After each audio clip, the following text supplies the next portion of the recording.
আমি রামকৃষ্ণের একটা রেফারেন্স দিই আপনাদের। ক্যান্সার হয়েছে, আমি অত্যন্ত ঘরোয়া মেজাজি কথা বলছি, পাবলিক ফোরামের মেন্টালিটিতে নয়। রামকৃষ্ণের ক্যান্সার হয়েছে, ডাক্তার জবাব দিয়ে দিয়েছে, তার খুব কষ্ট। গিরিশ ঘোষ নিচে বসে আছে, নিচে গাছের নিচে দাঁড়িয়ে আছে।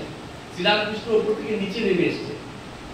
আসার পরে গিরিশ ঘোষকে শ্রীরামকৃষ্ণ প্রশ্ন করছে যে, গিরিশ, এই যে এত বক্তৃতা দিয়ে বেড়াচ্ছ সব জায়গায়, তুমি নিজে কি বুঝেছো? ঠিক এই ব্যাপারটাকে আসলে আমরা আমাদের মধ্যে নিয়ে চলে আসি। ধরুন ঠাকুর একদিন আপনার সামনে দাঁড়ালো, দাঁড়িয়ে প্রশ্ন করলো, এই যে এত কিছু বলছো মাইকের সামনে দাঁড়িয়ে, এত কিছু প্রচার করছো, তুমি আমাকে কি বুঝেছো? তুমি আমাকে কি উপলব্ধি করেছো? আমি মাইকের সামনে দাঁড়িয়ে বললাম ঠাকুর জন্মসিদ্ধ, ঠাকুর পূর্ণ ব্রহ্ম, ঠাকুর বিরাট। আমি বললাম, আমি বুঝেছি কি ইট ইজ ইম্পর্টেন্ট। আমি কি রিয়েলাইজ করলাম আজকে আমাদের কঙ্কালসার চেহারা কেন বলুন তো? আমি বাঁকুড়ার মিটিং একটা কথা বলেছিলাম পাবলিক ফোরামে, একটু ভাববেন আমার কথাগুলো, আমি লুসিড এক্সাম্পল দিয়ে বোঝাচ্ছি। আচ্ছা ধরুন ফালাকাটার যে ভিখিরি, যে ভিক্ষা করে খায়, আমরা প্রত্যেক দিন থেকে শিখতে পারি। এডগার অ্যালান পো বলছেন, we learn from every moment. আপনি যদি রাস্তা দিয়ে বেরোন, আপনি ক্লোজলি সবকিছু স্টাডি করেন, আপনি অনেক কিছু শিখতে পারবেন। হাজারটা ইউনিভার্সিটির ডিগ্রি আপনাকে এটা শেখাতে পারবে না। আপনি যদি চোখ কান খোলা রাখেন রাস্তাঘাটে, আপনি অনেক কিছু শিখতে পারবেন। দেখুন এখান থেকে একটা শেখার আছে।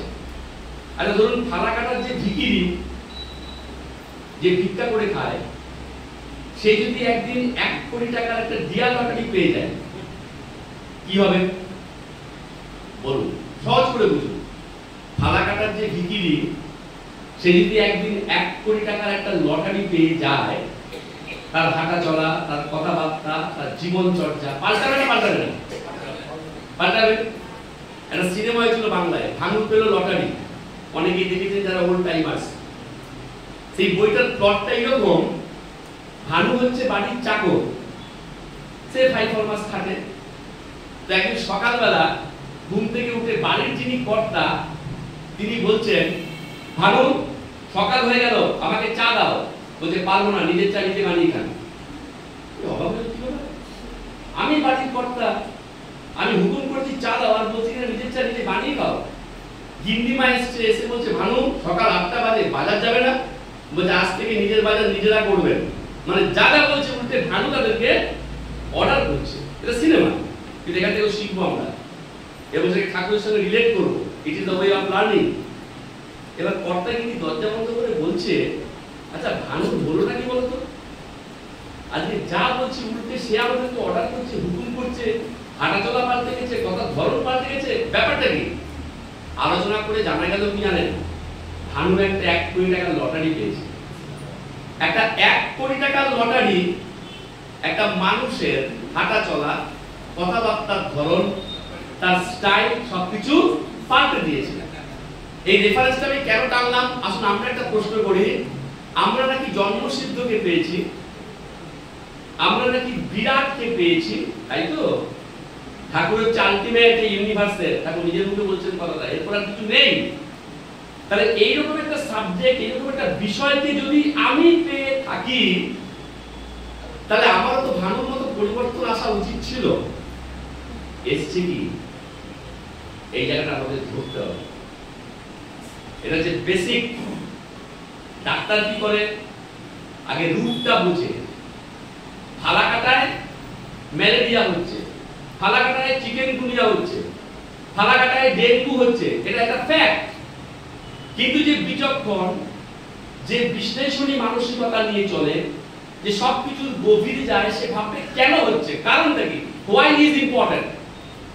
পৃথিবীতে সবথেকে ইম্পর্টেন্ট কোনটা, কেন আমরা এরকম, কেন? আমি সবার থেকে কি বলেছিলাম না, একটা কর্মী বৈঠকে আমাদের নেতা পর্যায়ের ভাই একটা সুন্দর দৃষ্টান্ত দিয়েছিল।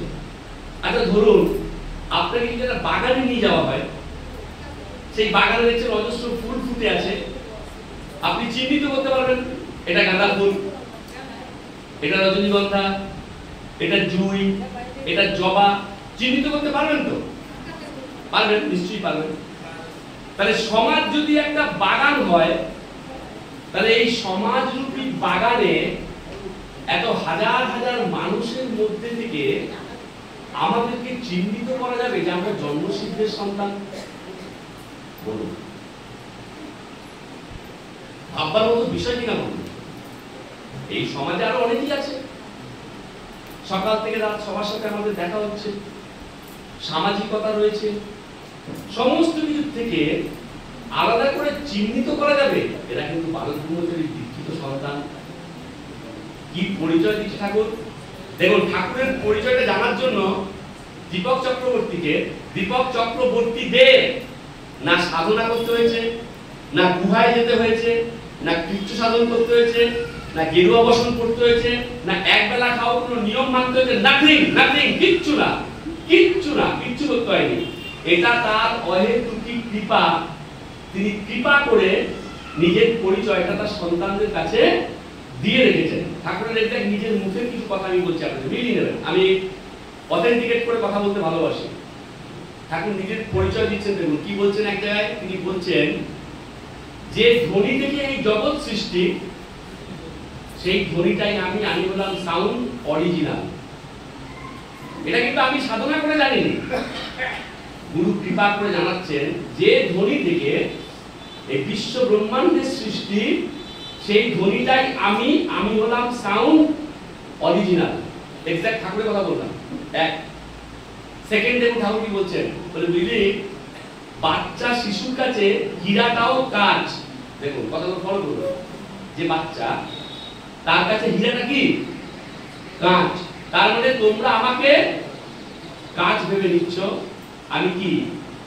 আমি হীরা। দুই থার্ড কি বলছেন, এগুলো পাবেন এখন তো মানে টেকসেলির যুগ, এখন প্রযুক্তির যুগ, আপনারা পেয়ে যাবেন মোবাইলে, হার্ডওয়্যার সব পেয়ে যাবেন। এক্সাক্ট ঠাকুরের কথা বলছি, কিন্তু এক্সাক্ট ঠাকুরের কথা, প্রতিটি শব্দ চয়ন করি ঠাকুরের শব্দ, আমার একটা শব্দ নয়। কেউ নারী জায়গায় পরিচয় দিচ্ছেন, কারণ বলছেন ধর এখানকার যে সামান্য একটা সুলগ্ধ, কারণ বলছেন এখানকার যে সামান্য একজন সুলগ্ধ বলে কার নাম দিচ্ছেন? ওস্তাদ আলাউদ্দিন খান।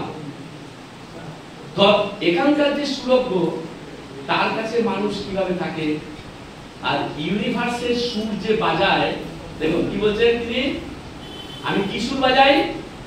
ইউনিভার্সে, বিশ্ব ব্রহ্মাণ্ডে, তার কাছে কেমন ভাবে থাকা উচিত? এটা তিন। চার কি বলছেন, এতটুকু চোখ দিয়ে তো সাগর দেখো। দেখুন কথাগুলো ফলো করুন। ঘটনা, আপনারা দীঘায় গেছেন, আপনারা মন্দারমণি গেছেন, আপনারা পুরী গেছেন। আচ্ছা বলুন তো, দীঘার সমুদ্র, মন্দারমণির সমুদ্রটা বঙ্গোপসাগর, পুরীর সমুদ্র বা আটলান্টিক মহাসাগর, প্রশান্ত মহাসাগর যদি পকেটে রেস্ট থাকে সম্ভব হয়তো, আপনি অসীম অনন্ত মহাসাগরকে কতটুকু চোখ দিয়ে দেখেন বলুন না? বিশাল চোখ কি না? এইটুকু চোখ। ঠাকুর বলছেন এতটুকু চোখ দিয়ে তো সাগর দেখো। সাগরের মতো কইরা আছি, আমার যদি খাল ভাই বানাও তাহলে তো অসুবিধা আছে। দেখুন একদম ঘরোয়া কথা, এগুলো পাবলিক ফোরামে বলা যাবে না। কিভাবে কম্পেয়ার করছে নিজে দেখুন। তার মানে তার সন্তানরা, তার পেটের বাচ্চারা তাকে কিভাবে নিয়েছে? খাল। তাই কথাটা কিরকম বলছেন, এতটুকু চোখ দিয়ে তো সাগর দেখো, সাগরের মতোই পয়রা আছি, খাল ভাবলে তো অসুবিধা আছে। আর কি বলছেন, আমার নির্দেশে পাহাড় কেটে রাস্তা তৈরি হয়। ভাবুন, কথাগুলো একটু নিরালায় ভাববেন।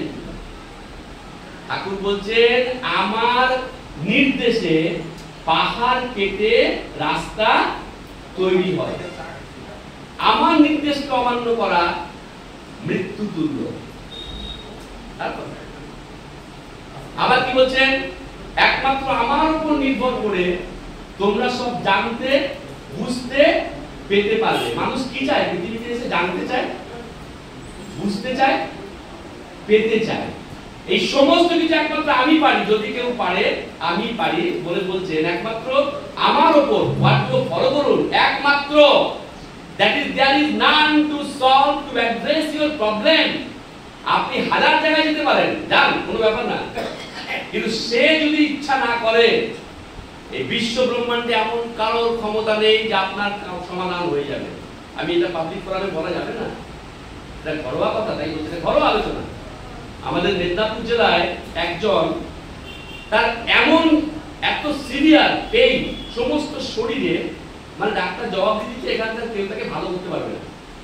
ঠাকুর বাড়িতে থাকতো আমাদের বিজনদার দাদা, ইত্যাদি জানেন, মেদিনীপুরে বিজনদা মারা গেছে, মানে ঠাকুরকে যে প্রণাম করতে যেত গড়িয়ে গড়িয়ে যেত, মানে হেঁটে যেতে পারতো না, মানে হাঁটা চলা সব বন্ধ, কিছুতেই সে ভালো হয় না। দেখুন যেরকম ঠাকুরের কাছে থাকে, কিন্তু ঠাকুরের এত বিবৃতি দেখেছে, একজন তাকে বুদ্ধি দিচ্ছে, কর্তা তো আছে, সে তো ঠিকই আছে, বুঝলাম কর্তা আছে, কর্তা কর্তা বলতো সবাই, দেবে ঠাকুরের সবাই কর্তা বলে, মালিক বলে, কতটা আন্তরিক এটা নিয়েও গবেষণা করে যাবে, ঠিক আছে? বলছে কর্তা তো আছে, কর্তা কর্তা আছে ঠিকই, বলার দরকার নেই, একটা তান্ত্রিকের তোমাকে সন্ধান দেব, ওই তান্ত্রিকের কাছে গেলে হয়তো সমাধান হবে। ভাবুন, ঠাকুরকে না জানিয়ে তান্ত্রিক কাছে গেছে, কেন? তার তো রক্ত মাংসের মানুষ, তো সে তো কষ্ট পাচ্ছে রক্ষা পাওয়ার জন্য।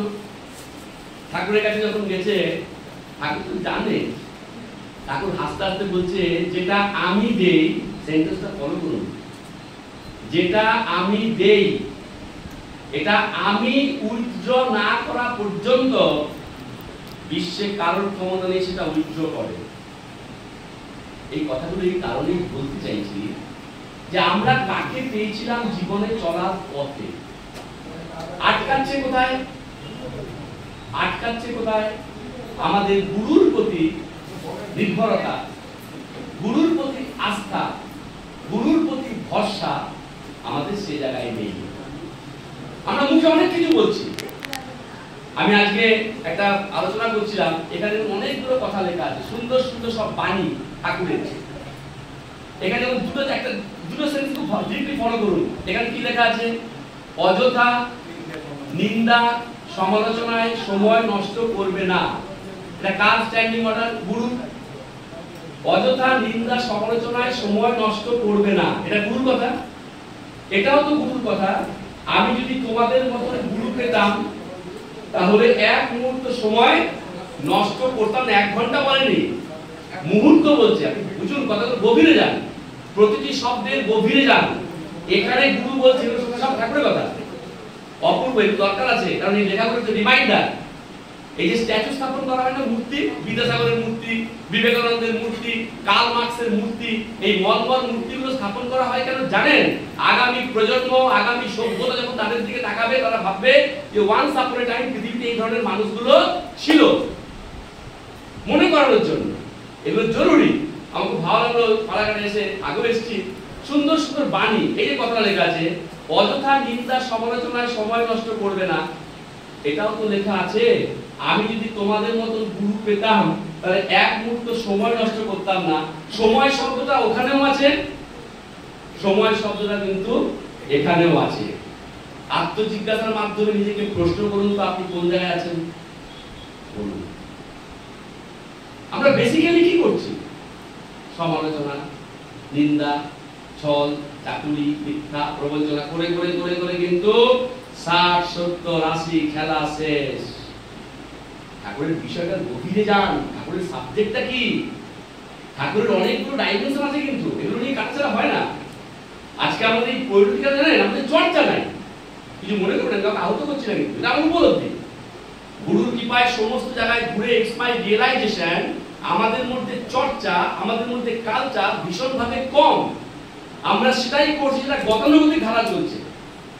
ঠাকুরের বিষয়বস্তুটা কি? ঠাকুরের বেসিক্যালি 4টি বিষয় আছে, স্টাডি করুন পেয়ে যাবেন।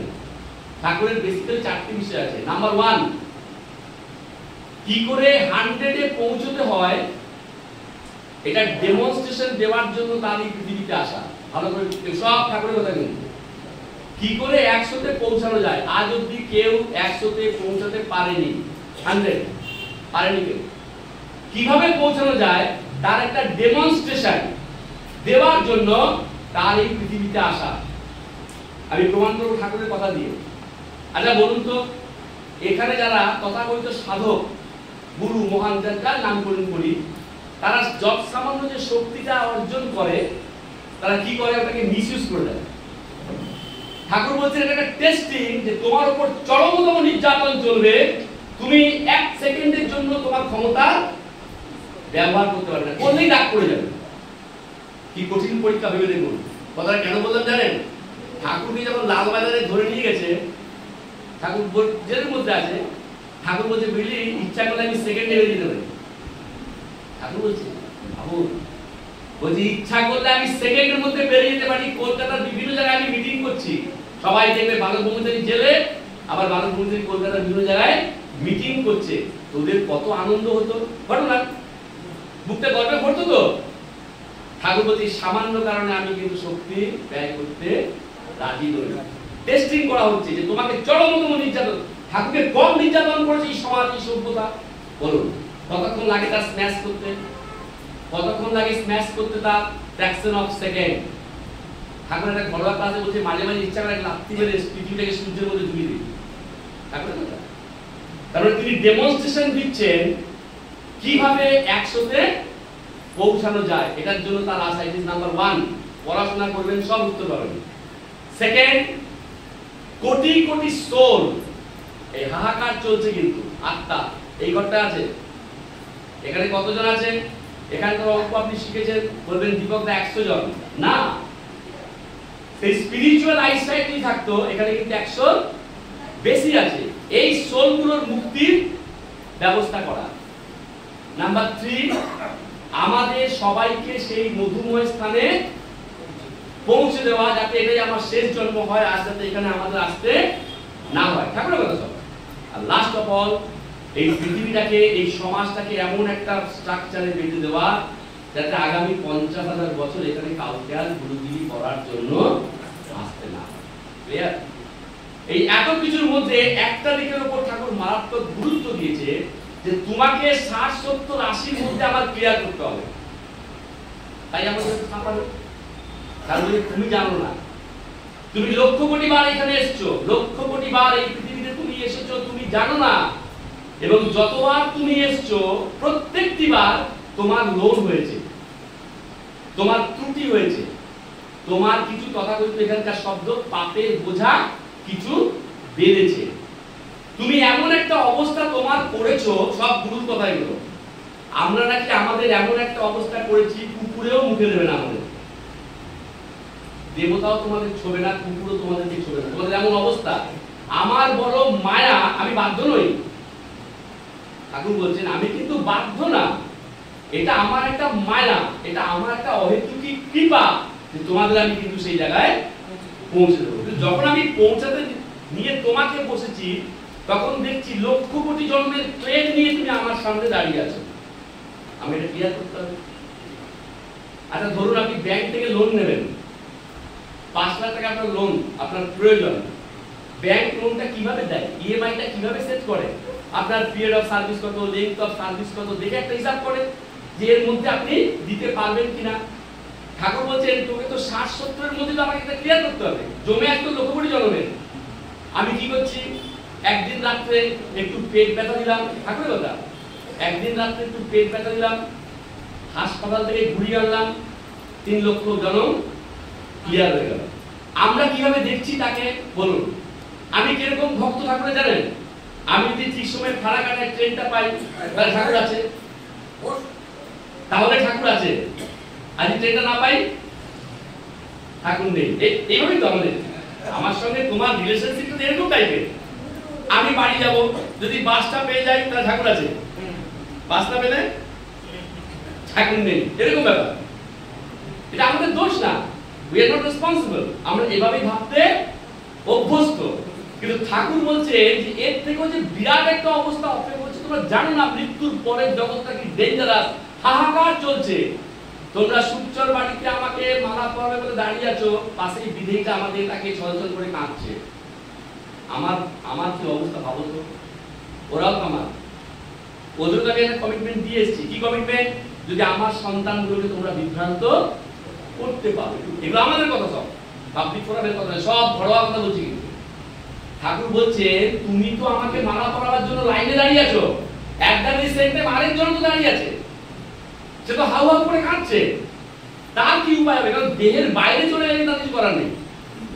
এই বিশ্ব প্রকৃতির যে দান তত্ত্ব, এই দেহ বিনা যন্ত্র, ঠাকুর বলছি যন্ত্রটা এটা এত important, once it gets out, একবার যদি বেরিয়ে যায়, তাহলে ঘর ভাড়া বুঝিস ওই পয়সা আছে ভিতরে কিন্তু ও চলে যাবে, ওটা বেরোবে, ওটা বেরোবে। ভেতরে একজন বসে আছে,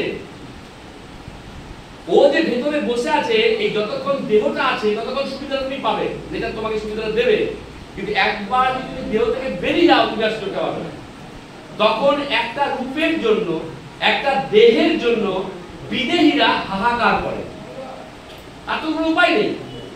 মুক্তি দাও, মুক্তি দাও বলে চিৎকার করে তারা। স্রষ্টার বিধানে আইন আছে, সৃষ্টিকর্তার আইন আছে, একটা মাত্র পথ খোলা আছে, কি না, যদি তার কোনো সন্তানকে বিভ্রান্ত করতে পারে। বিভ্রান্ত যখন তার প্রতি ডাউট, তার প্রতি সন্দেহ, তার প্রতি অনাস্থা, তার প্রতি অবিশ্বাস, সব ঘটনা, এগুলো সব ঘটনা বলছি, যদি আনতে পারে তাহলে সেই মাত্রাটা নিয়ে কিন্তু সে যেতে পারবে, আর কোনো উপায় তার আর পথটা নেই। আমি এটা বোঝাবার জন্য একটা দৃষ্টান্ত দিতাম। আজকে যে ফারাকানের যে অফিস রুমে আমরা সবাই বসে আছি, আসছি যাচ্ছি, চা খাচ্ছি, ঘুরছি ফিরছি, সবার মুখে হাসি। আর ধরুন হঠাৎ জানতে পারলেন যে এই ঘর থেকে আর আমরা বেরোতে পারবো না, মেনে নেবেন? মেনে নেবেন? আপনি জানতে পারলেন যে এখান থেকে আর বেরোনো যাবে না, এখানেই ভবলীলা। আমি বোঝাবার জন্য বলছি, কিন্তু লুসিড এক্সাম্পল দিয়ে, তাই এই সাবজেক্টটা বুঝতে সহজ হবে। আমরা জানতে পারলাম যে এখান থেকে আমরা বেরোতে পারবো না, এখানেই সবকিছু শেষ। মানে আগামী 60 বছর বাঁচি, 70 বছর বাঁচি, 100 বছর বাঁচি, এইখানেই পচে মরতে হবে, দরজা জানালা সব বন্ধ। আপনি মেনে নেবেন? আপনি মেনে নেবেন না। আপনি কি করবেন বলুন? কি করবেন বলুন? ধরুন দেখছেন দীপক দা একটা ফুটো পেয়েছে, দীপক দা সেই ফুটো দিয়ে বেরোবার চেষ্টা করছে। যে দীপক দাকে আপনারা এত ভালোবাসেন, ভালোবাসাটা উড়ে যাবে। দীপক দা আপনি পরে বেরোন, আমি আগে বেরোবার চেষ্টা করি, হবে কিনা বলুন? চাচা আপন প্রাণ বাঁচা হবে তো? কারণ থাকবো না, আমি বদ্ধ বেরোবো, আমাকে বেরোতে হবে, যেভাবে বেরোবো, যেন যেন প্রকারে বেরোবো, তাই তো? সে ছটফট করবে, সে তখন যে কোনো পথ, ফেয়ার মিনস, আনফেয়ার মিনস, ধরুন আমরা কি বলি, লেডিস ফার্স্ট বলি না, এই সৌজন্য সেটাও কিন্তু তখন হারিয়ে যাবে। আগে আমি বেরোই, তারপর দেখা যাবে, তাই তো? ঠিক সেই রকম এই যে সোল গুলো যারা দেহ থেকে বেরিয়ে গেছে, তারা ছটফট করছে ওইখানে পাগলের মতো। কিছু রেফারেন্স দিয়ে বলতে সুবিধা হয়, বলছি পাবলিক ফোরামে যে কথা বলতে পারি না, ঘরোয়া বলা যায়। সবাই জানেন গণেশ দা রয়েছে, আমাদের অনেক সিনিয়র সত্যদা আছে, পুরনো কথা, কিন্তু মাঝে মাঝে একটু ঝালাই করতে হয়, এটাকে রিক্যাপিচুলেশন বলে। সুকচর বাড়িতে দর্শন চলছে, তো হঠাৎ দর্শন তো থাকবো যে একটু তাড়াতাড়ি একটু বাথরুম যাবো, তাহলে বাথরুম যাবো। সবাই গেছেন সুকচর বাড়িতে, দেখেছেন ঠাকুরের যেখানে দর্শন দিতেন, আর বাথরুমটা কাছে। রবীন্দ্র যে পাটা দিয়ে রাখতো মাথায়, রবীন্দ্র সরে গেছে, গৌরীদা সরে গেছে, রায়দা সরে গেছে, বলছে যাও, ঠাকুর দাঁড়িয়ে আছে। ঠাকুর বিড়বিড় করে বলছে, সর সর আমাকে যাইতে দে, ছাড় আমাকে যেতে দে। তো এরা সবাই তাকাচ্ছে ঠাকুরের দিকে, ঠাকুর কথা বলছে কার সাথে? ঠাকুর কথাটা বলছে কার সাথে? সবাই তো সরে গেছে, রাস্তা ওই তো বাথরুম, তুমি যাও। ঠাকুর আর যায় না, ঠাকুর আপন মনে বলছে ছাড় আমাকে, ছাড় আমাকে যেতে দে, আমাকে যেতে দে, এরকম বলছে। তারপর ঠাকুর ঘুরঘুর করে গেল বাথরুমে, বাথরুম থেকে বেরিয়েছে, তখন একই কথা বলছে, আমাকে ছাড় আমাকে যেতে দে। তখন রবীন্দ্র বলছে, মালিক তুমি কার সাথে কথা বলছো? বুঝলি একটু আগে গলায় ফাঁস দিছে। আমরা কার সাথে সঙ্গত করছি, বিষয়টা খুবই সিরিয়াস। সত্যতা একটা কথা বলে, খুব ভালো লাগে আমার। এগুলো যারা স্টাডি করে তারা এসব মণিমুক্ত গুলো তোলে। ঠাকুর একটা ক্লাসে বলছে, এই কথাগুলো শোনার পরে তোমরা সিরিয়াস হয়ে যাবে। আর সিরিয়াস বলুন তো, আমরা কি ঠাকুরের ব্যাপারে সিরিয়াস? আপনি ভাবুন, ঠাকুর কি বলছেন? আমি দেখতে পাচ্ছি না, কেউ দেখতে পাচ্ছে, ঠাকুর দেখছে, ঠাকুর বলছে ছাড় আমাকে যেতে দে। বুঝলি বাথরুমে যাবো, সেখানেও আমার শান্তি নেই। গলায় ফাঁস দিয়েছে, নেমে এসছে মুক্তি পাওয়ার জন্য, ছটফট করছে। ঠাকুর বলছে তোমরা এখানকার খাওয়া দাওয়া, এখানকার হিসাব নিকাশ, এখানকার শুনুন, বেসিক্যালি পৃথিবীতে কি করলাম বলুন তো? বলুন, কি করে চাকরি বাকরি পাবো, কি করে ঘর সংসার করবো, সন্তানকে বড় করবো, গাড়ি বাড়ি করবো, সিনেমা যাবো, বেড়াবো, এই কাম করে করে আমরা চলে যাচ্ছি, তাই তো? হ্যাঁ, এটার জন্যই টেনশন, এটার জন্যই স্ট্রেস, এটার জন্যই সুগার, এটার জন্যই থাইরয়েড, এটার জন্যই ভেলোর ডাক্তার, ইত্যাদি ইত্যাদি, তাই তো? বলুন, এই চিত্রনাট্যের বাইরে কিছু আছে? খুঁজে বার করুন। এই চিত্রনাট্যের বাইরে কিচ্ছু নেই। আর বলবেন না ছেলেটা মানুষ হয়নি, আর বলবেন না মেয়েটার কবে বিয়ে দেবো, আর বলবেন না এত কষ্ট করে ছেলেটাকে পড়ালাম সেটা দেখে না। এই সবের বাইরে আর কিছু আছে? নেই তো। হ্যাঁ, তারই জন্য আপনার উদ্বেগ, তারই জন্য আপনার চিন্তা, তারই জন্য আপনার আমার উৎকণ্ঠা। গুরু বলছে এর থেকেও 1000 times more powerful stress, more powerful tension have been waiting for you. মৃত্যুর পরের জগৎ তুমি জানো না, তাই এই অবস্থায় আছো তুমি। আমার বড় কৃপা, আমার বড় মায়া তোমাদের প্রতি, আমি একটা ব্যবস্থা তোমাদের করতে চাই। তাই কি করি? তাই তোমাদের আমি ভোগাই। আমার কিন্তু বড় মায়া। হ্যাঁ, আমি মাঝে মাঝে প্রশ্ন করি, এই যে সত্যটাকে দেখছেন এত কষ্টের মধ্যে, একবার আমি আর সত্যদা নর্থ বেঙ্গল এসেছিলাম, তো সত্যদা তো শিয়ালদায় নেমে চলে গেছে, আমি শিয়ালদা থেকে হাওড়া ট্রেন ধরে মেদিনীপুর চলে গেছি। এটা এটিকেটের মধ্যে পড়ে যে সত্যদা মানুষটা ঠিক মতো পৌঁছালো কিনা ফোন করি, তো যখন ফোন করছি সত্যদার ফোন লাগে না। আমি চিন্তা করছি যে সত্যদার কি হলো। অনেকক্ষণ পরে দেখলাম সত্যদা আমাকে ফোন করেছে আননোন নাম্বার থেকে। তাই বললাম সত্যদা কি ব্যাপার, তোমার কোনো খোঁজ খবর নিয়েছি, সকালে আলাদা হয়ে গেলাম, তুমি গেলে কোথায়? বলে কি বলবো, আমি মনে হয় সত্যদা বলবো হয়তো আমি শিয়ালদাতে নেমেছি, দেখছি আমার মোবাইলটা নেই, পকেট মার হয়ে গেছে। আচ্ছা বলুন, রক্ত মাংসের মানুষ হিসেবে সত্য চক্রবর্তী, রক্ত মাংসের মানুষ হিসেবে সত্য চক্রবর্তীদের কি কোশ্চেন আসা উচিত মনে, যে ঠাকুর আমি তোমার কীর্তন করতে গেলাম, আমি আর দীপক, তুমি আমাকেই পেলে? ঠিক কিনা বলুন না? আমার মোবাইলটা তুমি হারিয়ে দিলে, আছে কিনা মনে? আমরা কিন্তু প্রতি মুহূর্তে ঠাকুরকে এইভাবেই কিন্তু আমরা রাজগুলো করি। কিন্তু আমি যখন গভীরে যাব, তত্ত্বে যখন আমি গভীরে যাব, once you know the truth, একটা মানুষ বলা হয় যখন সত্যকে জেনে যায়, ঠাকুর বলছে এখানকার সবকিছু ট্রিভিয়াল হয়ে যাবে তার কাছে। একটা ঘটনা শেয়ার করি, সব কিন্তু পাবলিক ফোরামের কথা না, সব ঘরোয়া কথা বলছি আমি। একজন ঠাকুর বেঁধে গেছে, যতবার ঠাকুরের সামনে যায় তার কি নাকি পরিবারের সমস্যা, সে ঠাকুরকে বলতে চায়। যতবার যায় দেখতে ঠাকুর বেঁধে সবার অভিজ্ঞতা আছে, আমরা বেশিরভাগ ধাক্কা খেয়ে ফিরে এসেছি, তাই না? আমি তো বহু ধাক্কা খেয়েছি, আপনি ধাক্কা খেয়েছেন না? খাননি? হ্যাঁ, ঠাকুরের কাছে গেছেন, এক ধাক্কা মেলতে চলে গেছে। আমি একটা কর্মী বৈঠকে বলেছিলাম, সবাই আমার এই জাজমেন্ট, আমার এই অবজারভেশনটাই খুব স্বীকৃতি দিয়েছিল। আচ্ছা বলুন তো, ঠাকুরের কাছে দীক্ষা নিয়েছেন কত বছর হলো? কেউ বলবেন 20 বছর, কেউ 50 বছর, বলবেন তো। ঠাকুরের কাছে থেকেছেন কতক্ষণ? আমি বলছি হার্ডলি 5 মিনিট। কেন বলুন তো? সূর্যের ওঠাটা শুধু অপেক্ষা। ঠাকুরের কাছে গেছেন, তারপর এক ধাক্কা মেলেছে একদম 3 তলা থেকে নিচে, তাই তো? বেশিরভাগ তাই তো। সেরকম যদি 1 সেকেন্ড 1 মিনিট 2 মিনিট করে দেখা যাবে, সারা জীবনে হয়তো 5 মিনিট তার কাছে আমরা থাকতে পেরেছি।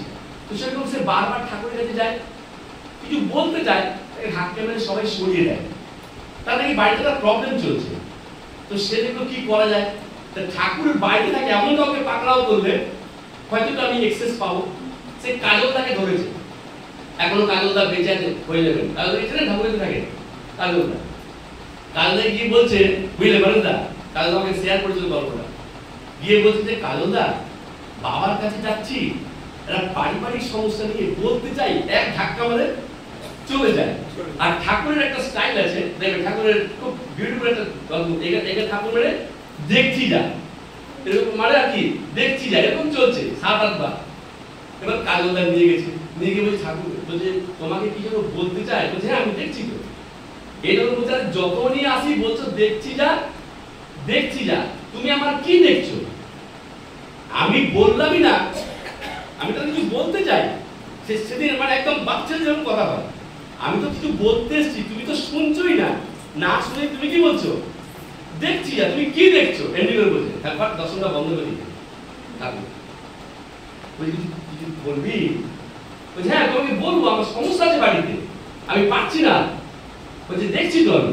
কি দেখছো? 7-8 বার হয়ে গেছে। এবার কাজলদা বলছে তুমি কে বলছো দেখছি না, দেখছি না।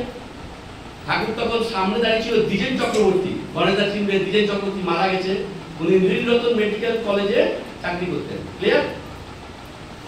এই দ্বিজেন, ওর একটা পেটের ছবি আর রক্ত পরীক্ষা করা, এর গেছে মাথা খারাপ হয়ে। আমি এসেছি বাড়ির সমস্যা নিয়ে, আর বলছে কিনা পেটের ছবি আর রক্ত পরীক্ষা এইসব কি? সে ভাবছে দেখুন আমাদের কত ফারাক তার দেখার সাথে আমাদের দেখা, ক্লিয়ার?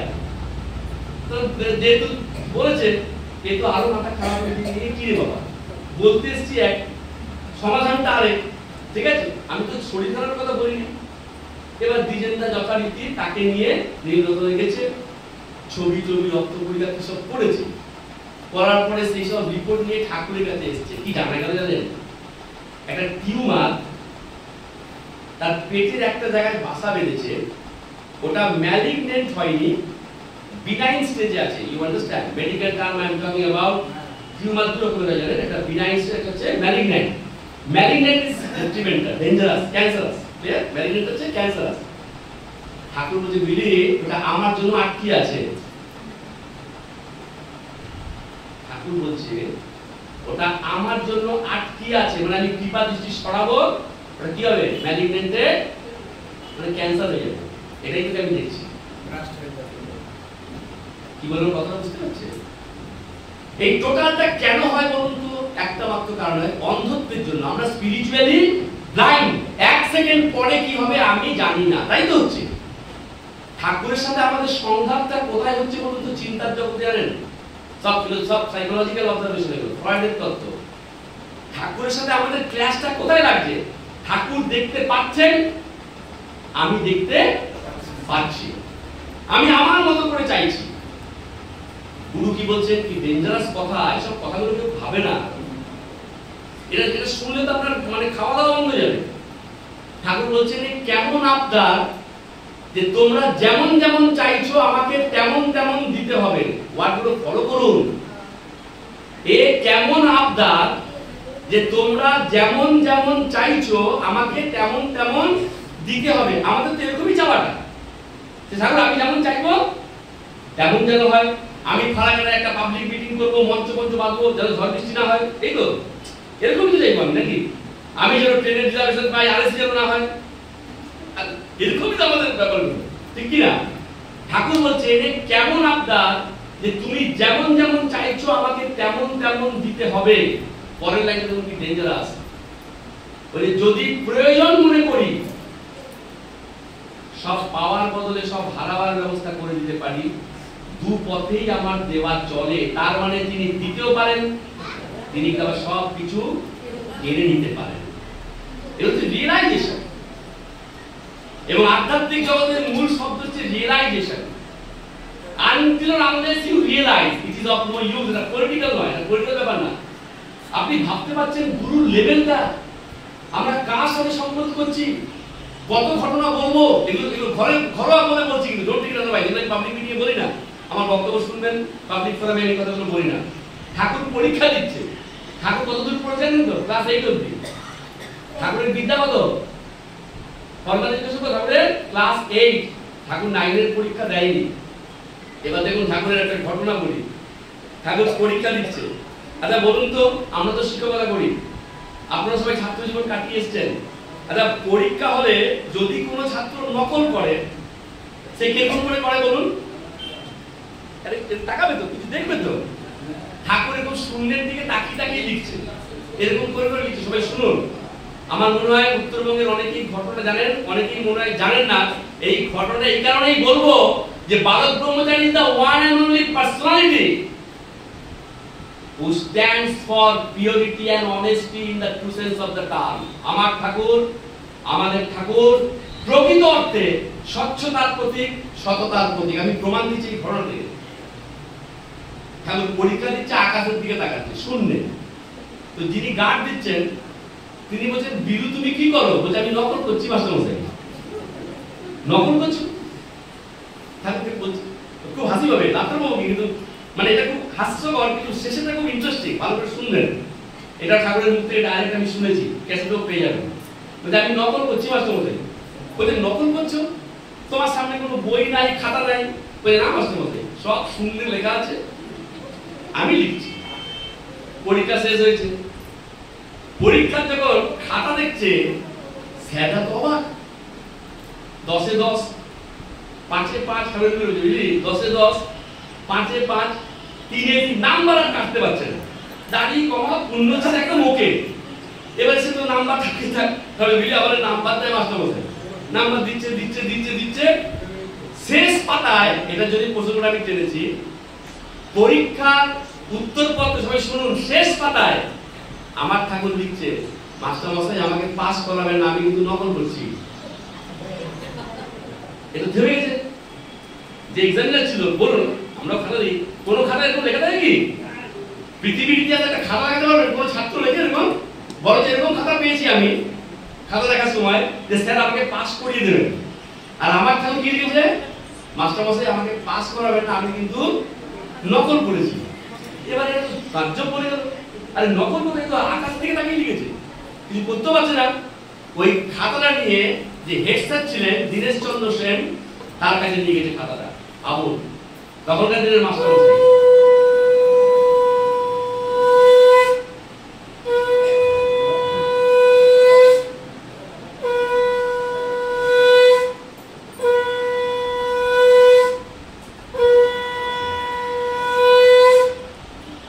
এবার দীনেশ চন্দ্র সেনের কাছে নিয়ে গেছে, সব স্যাররা সব বসে আছে, হেড স্যারের রুম, ঠাকুরকে ডেকেছে, বলে কি ব্যাপার, তুমি নাকি নকল করেছো?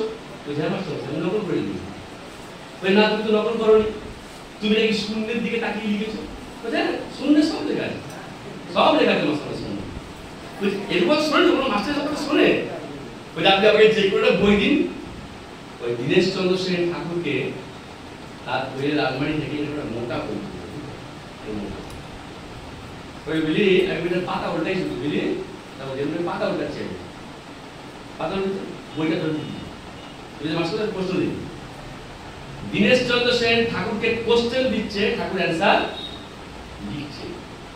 বলে বুঝলি মাস্টারমশাই 6 মাস আগে আমার খাতা লেখা, আমি দাড়ি কমা পূর্ণচ্ছেদ নামিয়ে দিয়েছি, হাতের লেখাটা শুধু একটু খারাপ ছিল। এই ঘটনা এই জন্য ইম্পর্টেন্ট। ঠাকুরের ওই খাতা দেখে দীনেশ চন্দ্র সেন ঠাকুরকে বলছেন যে তুমি যদি অক্সফোর্ড ইউনিভার্সিটিতে পড়াশোনা করতে, তুমি তো পৃথিবীকে অনেক কিছু দিয়ে যেতে পারতে। Follow the sentence. হ্যাঁ এটাই পড়েছে। দীনেশ চন্দ্র সেনের মূল্যায়ন, তখনকার দিনের শিক্ষক, যখন কিনা শিক্ষা জগতে গুণগত পরিবর্তন ছিল, কোয়ালিটেটিভ চেঞ্জ ছিল, যখন হাইফাই লেভেল সব টিচারদের, তিনি বলছেন আমার ঠাকুরকে, আমাদের ঠাকুরকে, যে তুমি যদি অক্সফোর্ড ইউনিভার্সিটিতে পড়াশোনা করতে, তুমি তাহলে পৃথিবীকে, মানব সভ্যতাকে অনেক কিছু দিয়ে যেতে পারতে। ঠাকুরের কথা শুনুন, তাহলে মাস্টারমশাই আমাকে না কোনো মাস্টারমশাই পড়ায় না, মাস্টাররা আমাকে প্রণাম করে। এই জন্যই ঘটনা অবতার পৃথিবীর ইতিহাসে আছে। ভাবুন, গাছের উপর ঠাকুর বসে আছে, মাস্টারমশাই নিচে দাঁড়িয়ে আছে ফুল নিয়ে, বলে তুমি নিচে নামো, বলে আমি ন্যাংটা, মাস্টারমশাই আমার লজ্জা করে না।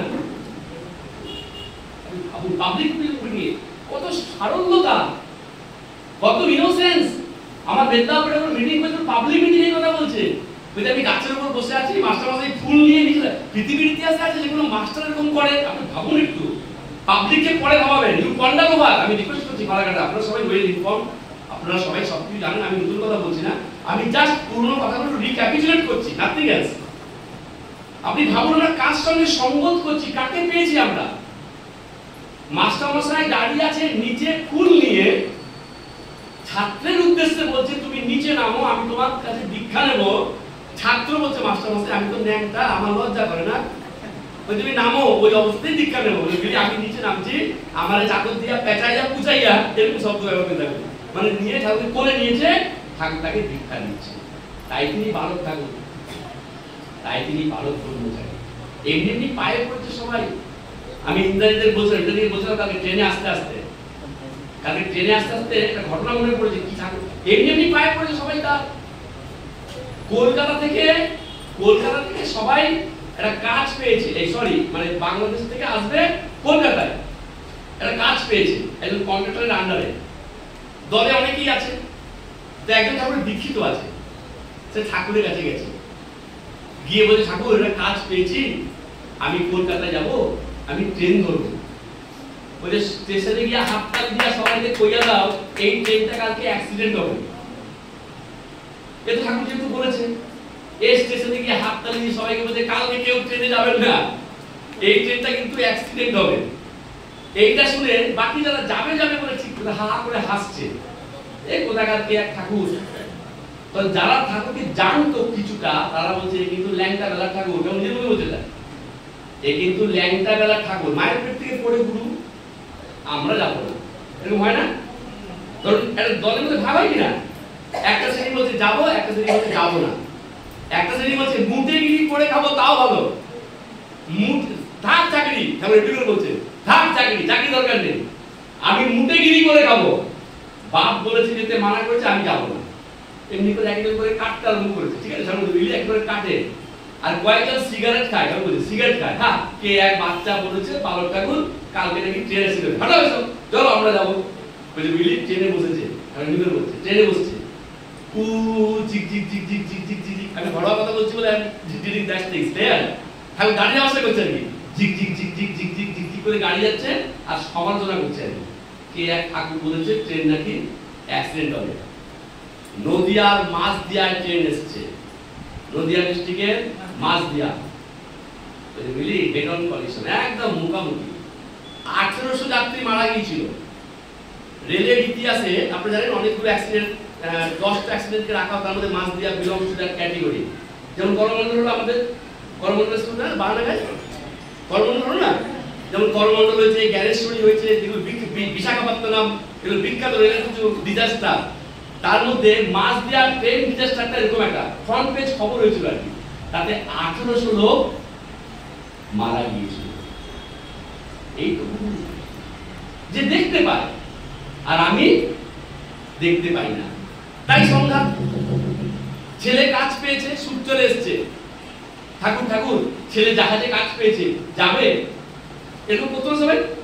পয়লা বৈশাখে খাতা চোয়ানো, বাড়িতে লাউ হলে একটা দিয়ে দেওয়া, আমরা যেমন করি। বলছে ছেলে কাজ পেয়েছে জলে জাহাজে যাবে, বলছে জলে কোনো বিপদ নাই, ঠাকুর তো কত স্টাইল এরকম, জলে কোনো বিপদ নাই, নাচতে নাচতে ছেলে চলে গেছে জাহাজে, চাকরি করে ছেলে। 3 মাস পরে খবর এসেছে জাহাজ চুরি হয়েছে, ছেলে পটল তুলেছে, মারা গেছে। দেখুন যে ঠাকুর তো ভালো ছিল একেবারে নিয়ে চলে এসেছে ঠাকুর বাড়িতে, ঠাকুর বাড়িতে এসছে আর কি, বাপ মা এসে ঠাকুরকে যত রকম ভাবে পারে, যত রকম ভাবে পারে। হ্যাঁ তুমি নাকি দেখতে পাও, তুমি তো বলেছো জলে কোনো বিপদ নেই, তো আমি কইছিলাম, ঠাকুর বলছেন তুই জানে না, আমি কইছিলাম তুমি তো বলেছো জলে কোনো বিপদ নেই, ছেলে গেছে। বলছে আমি যদি কইয়া থাকি জলে কোনো বিপদ নাই, তাহলে বাইচা আছে, বলে বেঁচে আছে মানে নাম বেরিয়ে গেছে বিপদটা, খাতা নিয়ে এসছে। দেখুন ঠাকুর, এগুলো আমাদের কথা ভাই, এগুলো আমাদের কথা, এগুলো আত্মজিজ্ঞাসার কথা। ওই যে বললেন একটা যে আউটসাইড অফ মাই স্পিচ আমি কি বলেছি, পাবলিককে পরে বুঝাবো, আগে নিজে বুঝি।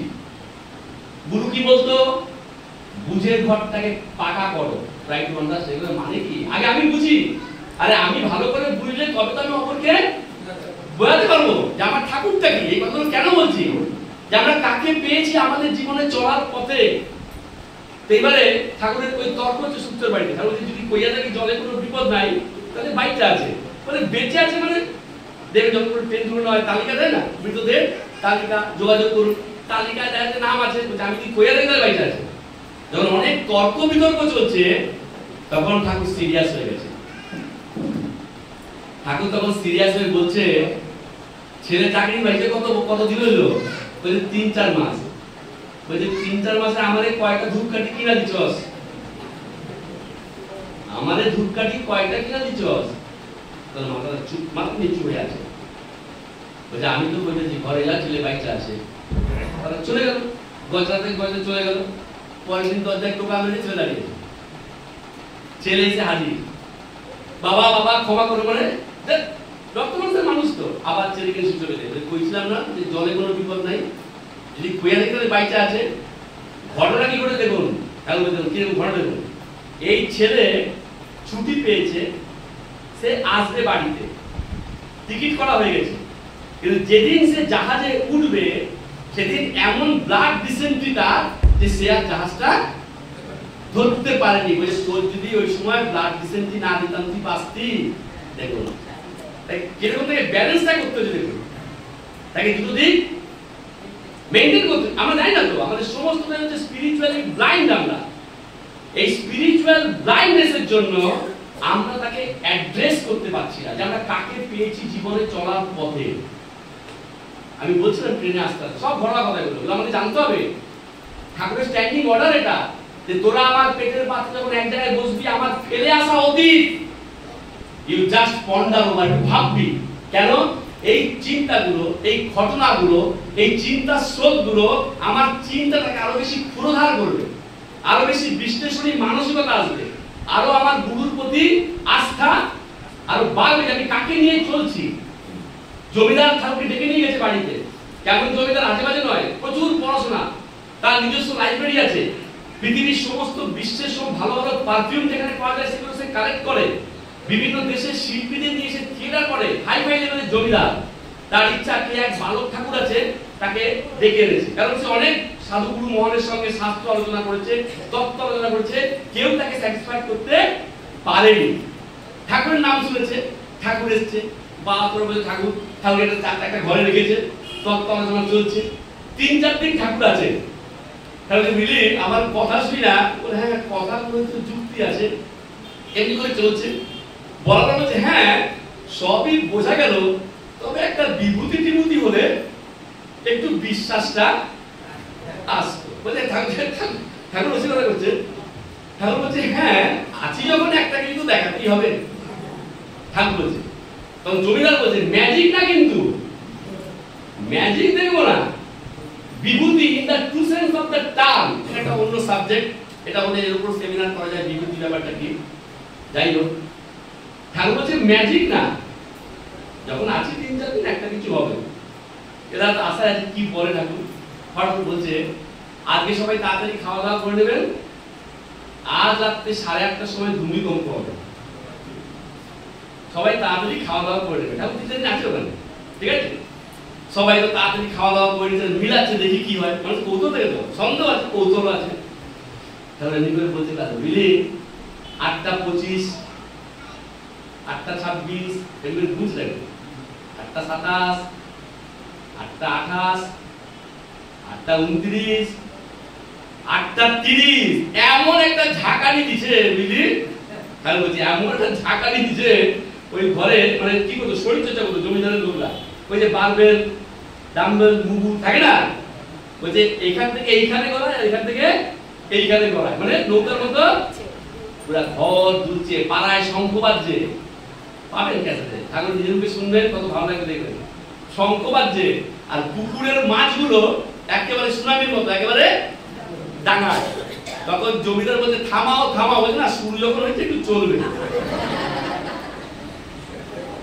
ঠাকুর বলছে শুরু যখন হয়েছে একটু চলবে, বুঝে গেছে কি জিনিস। ঠাকুরের পায়ে পড়েছে, ঠাকুর পড়েছে পরে একটু জল আনলো, 3বার ছিটা দিল, তাহলে বলুন এরপরে কিছু আছে আর তার কিছু লাগে, তার কাছে কোঠারি কি কি নির্বিকল্প সমাধি কি, নাথিং। প্রবলেমটা আমার কেন প্রবলেম, যে তুমি হেন পরশ পাথরটাকে পেয়ে আমি আমার জীবনটাকে স্বর্ণময় করতে পারলাম কিনা। বি সিরিয়াস, এটাই হচ্ছে আসল কথা। কে কি করছে দ্যাটস নট ইওর লুকআউট। ঠাকুর বলছে মৃত্যুর পরে আমার দেখে, আর কোনো আত্মীয় দেখে না বুঝলি, মৃত্যুর পর বলছে যদি একটা সময় পাই, দেখুন কেমন গুরু, বলে যদি একটা সময় পাই, আমি তো খুব ব্যস্ত, যদি সময় পাই আমি একটা বিদেহীকে নামিয়ে আনবো। আচ্ছা বলুন তো, যে চলে যায়, তাকে সৎকার করা হয়ে গেছে, তাকে দাহ করা হয়ে গেছে, তাকে সমাধিস্থ করা হয়ে গেছে, যে মৃত্যুর পরে আলো জল মাটি বাতাসে পঞ্চভূতে লীন হয়ে গেছে, তাকে আবার ফিরিয়ে আনা যায় এই পৃথিবীতে? আছে, মেডিকেল সায়েন্স আছে এটা। বালক বলতে কি বলছে তার সন্তানদের উদ্দেশ্যে, আমি খুব ব্যস্ত থাকি, যদি একটা সুযোগ পাই আমি একটা বিদেহীকে নামিয়ে আনবো পৃথিবীতে আমার কাছে, দেখবি ওরা কেমন আচরণ করে আমার সাথে। শব্দগুলো লক্ষ্য করুন, ওরা কেমন আচরণ করে আমার সাথে, ওরা কত অ্যালার্ট আমার ব্যাপারে, ওরা কত অ্যালার্ট। অ্যালার্ট মানে কি?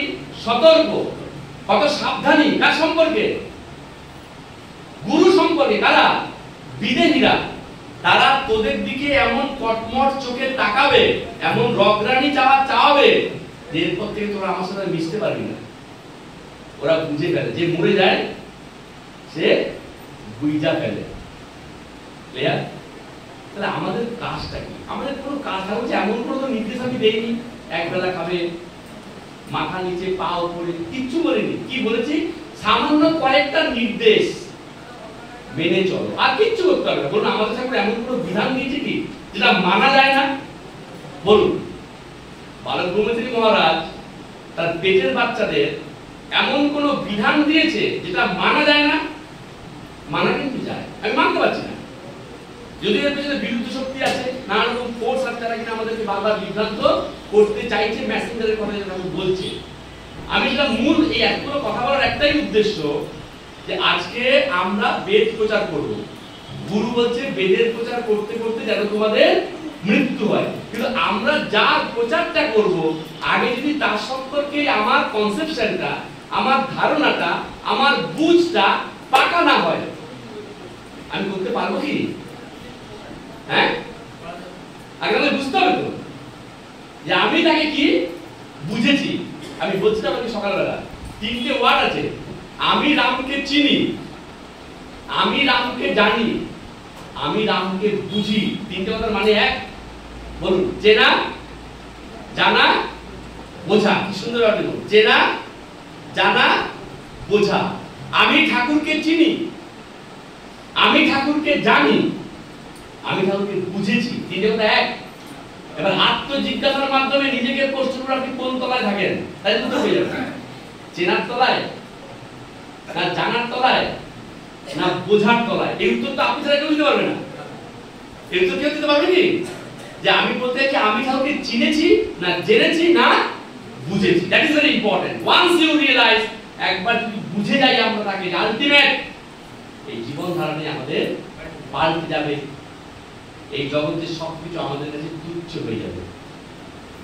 আমাদের তো ক্রাইসিস কেন জানেন? আমাদের ব্যক্তি জীবনে, পারিবারিক জীবনে, সাংগঠনিক জীবনে এত বড় ক্রাইসিস। বলুন তো, ক্রাইসিস হওয়ার কথা না তো? ক্রাইসিস হওয়ার কথা নয়, সংকট হওয়ার কথা নয়, সমস্যা হওয়ার কথা নয়। একটা মাত্র কারণ, গুরু আমাদের যা যা বলেছে সেগুলো আমরা মানি না, আর যেগুলো যেগুলো করতে মানা করেছে আমরা সেগুলো বেশি করে করি। নাথিং, আর কিচ্ছু না। এর জন্য কোনো সেমিনার দরকার নেই, এর জন্য রাত জেগে কোনো কর্মী বৈঠকের কিচ্ছু প্রয়োজন নেই। একটা মাত্র কারণ, গুরু আমাকে যা যা করতে বলেছে সেগুলো আমি করি না, আর গুরু আমাকে যেগুলো করতে মানা করেছে আমরা সেগুলোই বেশি বেশি করে করি। আর বেশি আমি সময় নেব না, আরো প্রোগ্রাম রয়েছে, জাস্ট দু একটা কথা বলে বিশেষ করব। কারণ এইরকম একজন ছাত্র সে পরীক্ষায় ফেল করেছে, ফেল করার পরে মার্কশিটটা নিয়ে গেছে স্যারের কাছে, বলছে স্যার আপনাকে সকাল সন্ধ্যা প্রণাম করতাম, স্কুলে প্রণাম করতাম, কখনো কখনো আপনার বাড়ির বাজার করে দিতাম, আমি ফেল করলাম কেন স্যার? এটা গল্প। স্যার হাসতে হাসতে বলছে বাবাজি তুমি আমাকে প্রণাম করতে সকাল সন্ধ্যা, এ কথা ঠিক, মাঝে মাঝে আমার বাড়ির বাজার করে দিতে, এ কথাও ঠিক, কিন্তু আমি তোমাকে পড়ালেখা করার জন্য যে নির্দেশগুলো দিয়েছিলাম সেগুলো তুমি মেনে চলেছো কি? বলছে না। একই ব্যাপার, একই তো ব্যাপার। আমাদের মাস্টারমশাইকে ঠাকুর। নিজেকে প্রশ্ন করুন, দিনটা শেষ হতে চললো, জীবনের অনেকগুলো দিন আমাদের চলে গেল, আমি ঠাকুরের কোন কোন কথাগুলো মেনেছি, কোন কোন কথাগুলো মানা হয়নি। বিদায় নেওয়ার আগে এটা আমার উপলব্ধি, আপনারা সহমত পোষণ করবেন। আধ্যাত্মিক জগতে গুরুবাদের ক্ষেত্রে the one and only word is dependence, passive submission, আবুমি লুণ্ঠিত নিবেদিত প্রাণ। আনটিল অর আনলেস আমরা গুরুর কাছে সারেন্ডার করছি ততদিন পর্যন্ত কিন্তু আমরা এই সংকট থেকে বেরিয়ে আসতে পারবো না। আমি ইদানি একটা গল্প বলি, আমি সবসময় একটা গল্পের মাধ্যমে কথা বলার চেষ্টা, একটা গল্প অনেক হয়তো ইউটিউবে বা ফেসবুকে শুনেছেন। এই গল্পটা বলে আই উইল কলিং ইট, আমি আমার বক্তব্যটা শেষ করব। একটা মাগুর মাছ, দুটো মাগুর মাছ ছিল একটা পুকুরে। দুটো মাগুর মাছ খুব বন্ধুত্ব। তো যেটা ছোট মাগুর মাছ সে রাত দিন গুরু গুরু করে, ঠিক আছে? এটা শুনে তিতি বিরক্ত হয়ে গেছে বড় মাগুর মাছটা। দেখবেন অজস্র কথা বলাতে একটা গল্প অনেক কিছু বলে দেয়, ঠিক আছে? তার জন্যই গল্পটার অবতারণা। এই গল্পটা রিসেন্টলি সব জায়গায় বলছি, এই গল্পের মধ্যে আমি ব্যক্তিগতভাবে একটা সুর খুঁজে পেয়েছি। That's why. ক্লিয়ার? আপনারা দেখুন, শোনার পরে আপনাদের মনে হয় কিনা। তো ছোট মাগুর মাছটা বড় মাগুর মাছকে বলছে, ভাই গুরু বিনা কেউ নাই, গুরুর ভজনা করো, গুরুর উপর নির্ভর করো, সব সমস্যার সমাধান হবে। বড় মাগুর মাছ শোনে না, ঝগড়া করে, কিছুতেই শোনে না। যখন বারবার করে বলছে তখন নিম রাজি হয়ে বড় মাগুর মাছটাও ছোট মাগুর মাছের পাল্লায় করে গুরু গুরু করছে। ঠিক যেদিন করেছে, যেদিন থেকে করা শুরু করেছে, পরের দিন একটা জেলের জালে ধরা পড়ে গেছে। এই তো গুরুর ফল, তোর পাল্লায় করে গুরু গুরু করেছি, সুন্দর ছিলাম পুকুরে, এই তো ধরা পড়ে গেলাম। বলে না, গুরু আছে, গুরুর উপর ভরসা করো, গুরুর উপর নির্ভর করো। এবার জেলে তো দুটি মাগুর মাছের ঘরে এনেছে। বলছে গিন্নি, বহুদিন পর জিওল মাছ পেয়েছি, এটাকে ভালো করে হাঁড়িতে রাখো, কালকে সুন্দর ঝোল হবে, মাগুর মাছের ঝোল হবে। একটি হাঁড়ির মধ্যে দুটি মাগুর মাছ রয়েছে। সেই চরম অবস্থাতেও, সেই সংকটাপন্ন অবস্থাতেও ছোট মাগুর মাছ জয় গুরু, আমার গুরু আছে, গুরু বিনা কেউ নাই।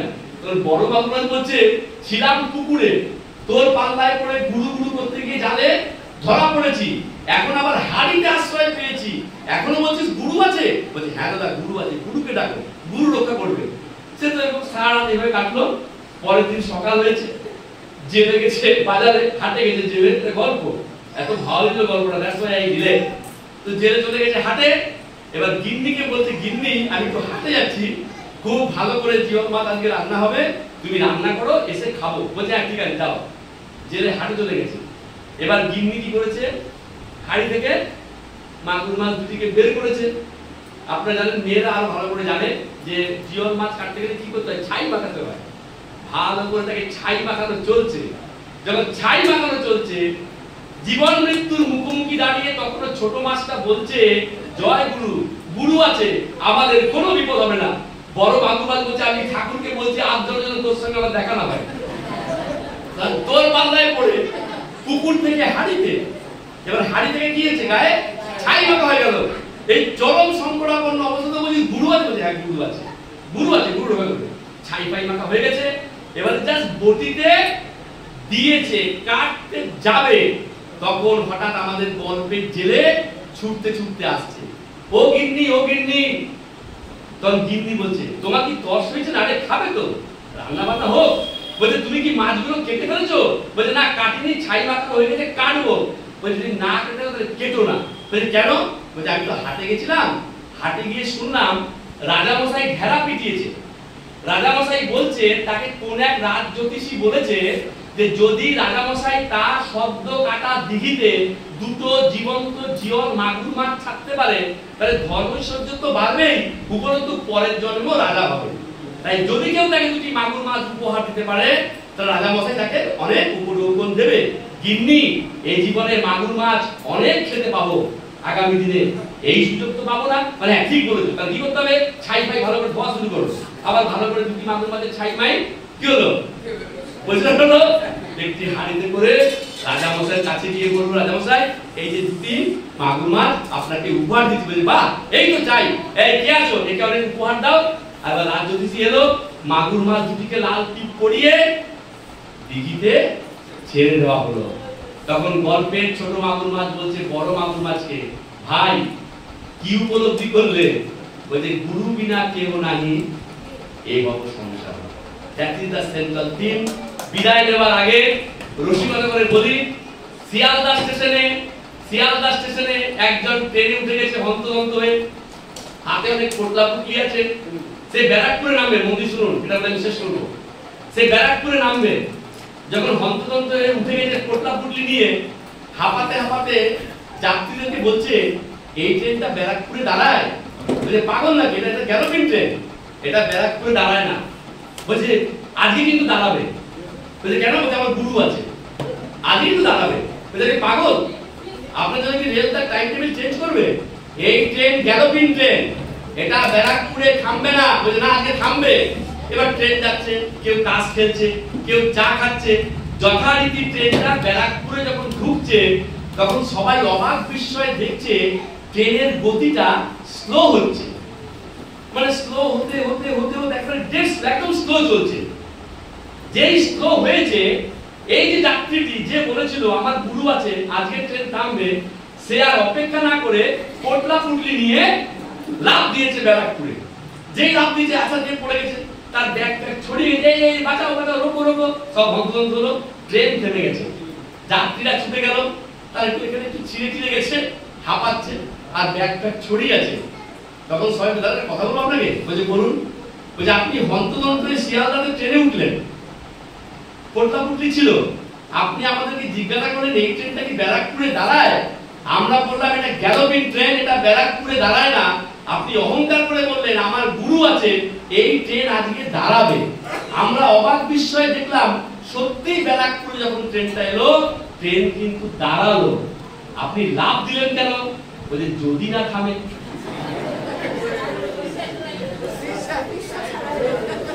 আমরা সবাই এই ক্যাটাগরিতে পড়ি। যদি না আসে, যদি না নেতাজির আত্মপ্রকাশ হয়, যদি না ঠাকুরের আত্মপ্রকাশ হয়, that's the problem I have face. আমার মনে হয় হাজার কথা থেকে এই ছোট গল্পই যথেষ্ট। সন্তান দলে সবাই না, I can't give bad names to everybody else, সন্তান দলের বেশিরভাগ বেদকর্মী আজকে এই লাভ দেওয়া ভক্তের ক্যাটাগরিতে আছে। যদি না থামে, যদি যদি নামক রোগ, কিন্তু নামক রোগ, হতাশা আমাদেরকে গ্রাস করেছে। বাঁচার উপায় এই ধরনের অনুষ্ঠান। আমরা যত বেশি করবো এগুলো, তত আমাদের চর্চা হবে, আমরা সমৃদ্ধ হব। সবাইকে আন্তরিক বৈদিক অভিনন্দন জানিয়ে আমি শেষ করছি। রাম রাম রাম।